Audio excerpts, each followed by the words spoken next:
Thank you for joining us today. And we have a special announcement that we start a series of podcasts on children.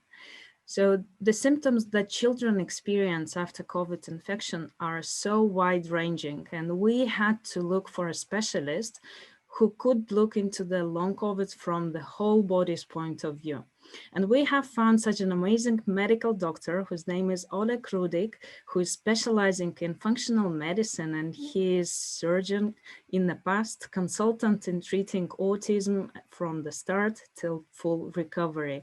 So, Oleg, welcome to our series of podcasts, which are designed for families with ill children post COVID. And we know that long COVID is very similar and has got links to other diseases. So, we don't want to limit ourselves and talk only about long COVID because I think in our case, we want to understand symptoms and the main causes which are behind symptoms, what triggers these symptoms post viral infection. We're really glad to see you here today with us.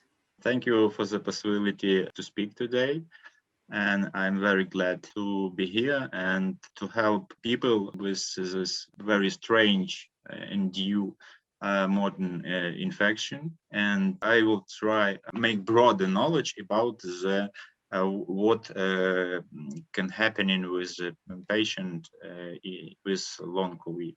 We wanted to discuss today specifically GI issues because Yes, GI issues are gastrointestinal symptoms, yes, yes. and especially why it's important. Just for the beginning, why it's important, the gastrointestinal system is like the gate to our organism. We have the system that consists of 80% of immune system in our gastrointestinal tract. So why the state of the system for health is very important.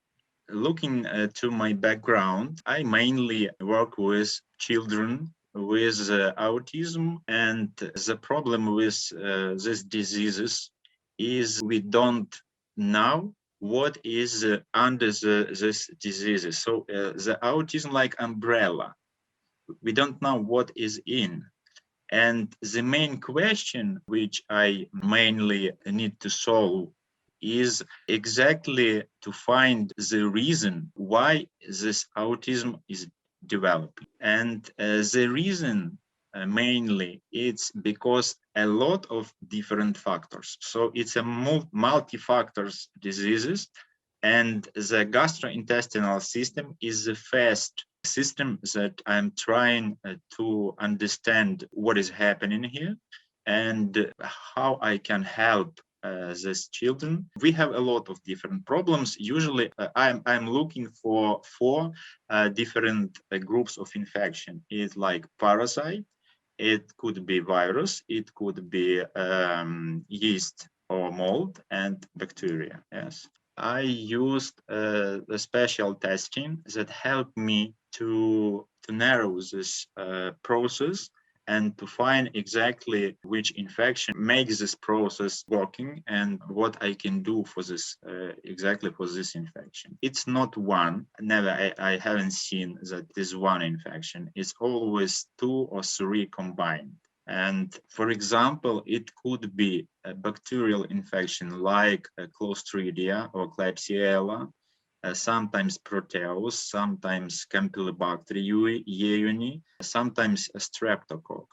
And if we talking about virus, whole group of herpes virus, it could be Epstein-Barr virus, it's sometimes a cytomegalovirus, or a simple just for first and second type of herpes virus. When sometimes we can see the measles or the rubella virus. Maybe it's because of vaccination. Yeah, we're looking for the yeast. Sometimes it could be Candida, Tropicalis albicans, different kind of candidas. And mostly it could be mold infection. And more and more cases I see with mold infection. And the same situation with Lyme or Borrelia burgdorferi, different kind of Borrelias.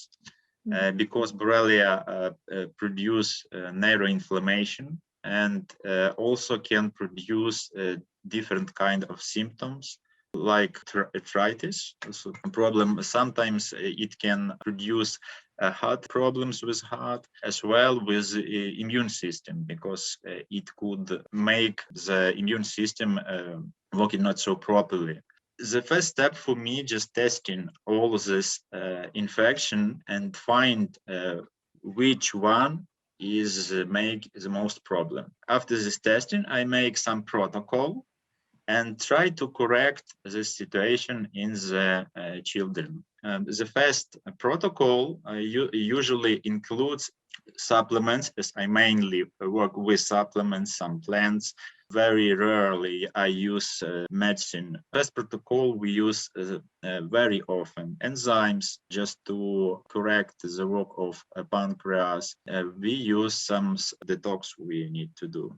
And also we work with some diarrhea or constipation. With all the symptoms, we try to work. And of course, we use supplement exactly the kind of infection which we have found. It's also important because not all infection we can prove. And it is a real problem. And it is a real problem of classical medicine as well, because people usually come to me and ask me, and I tell him that it is not possible to do. We can do as much as we can, but not in every case we can prove different kind of infection. And it's very important to find exactly this infection, because in such case we know that infection, we now treat this patient. Sometimes I'm missing something, and I always looking for another kind of infection, what is happening in the patient. But I must admit that 95, even 99% of patient that I see, we have every time some results. I try to using some kind of functional medicine, for example, comprehensive stool analysis. Do we have some inflammation or just functional process without organic damage, and so on and so on. Also, what kind of infection we can find, they can find there. So usually it's not all infection possible, but some kind of infections they can help. And in this analysis, they recommend different supplements that we can use just to stop this infection or destroy the total this infection. Another kind of analysis is for microbiome infection. Another one is organic acid, because usually with organic acid, analyze. And so we take urine for organic acid. We can see more deeper level of biochemistry. It's some kind of neuromediator. Then we have mitochondria, very important biochemical process we can see on this analysis. And it helps. It helps much, because when we trying to correct patient always becoming healthy and healthy. I would like to say that the name of article, Epstein-Barr virus reactivation may be the cause of long COVID symptoms. Yes. So it's exactly what we are talking about. The classical medicine for one reason, but the answer is every chronic infections can reactivate after the COVID infection. And then we have a long COVID chronic infection. When people go and in case they want to test for this specific Epstein-Barr virus or any other viruses, what should they tell? Because the general thing, they are not testing from blood results. They don't see any infection. And when we talk about infection, which is in gastrointestinal system, then it's something that may not show on this blood. We need something deeper. Yes. So yes, how these tests are called in general? Maybe you can guide somehow. what people should tell to their doctors to have tests done. Yes, it's true. Epstein-Barr is difficult to find, and usually in our blood we couldn't find. But Epstein-Barr, he can persist in brain. He can persist in lymphatic nodes, and we usually don't find Epstein-Barr in gastrointestinal tract. But it could be, it can be in our body, in body of a patient. The problem is we don't have a lot of analyze just to find, and we usually don't find using the classical medicine analyze.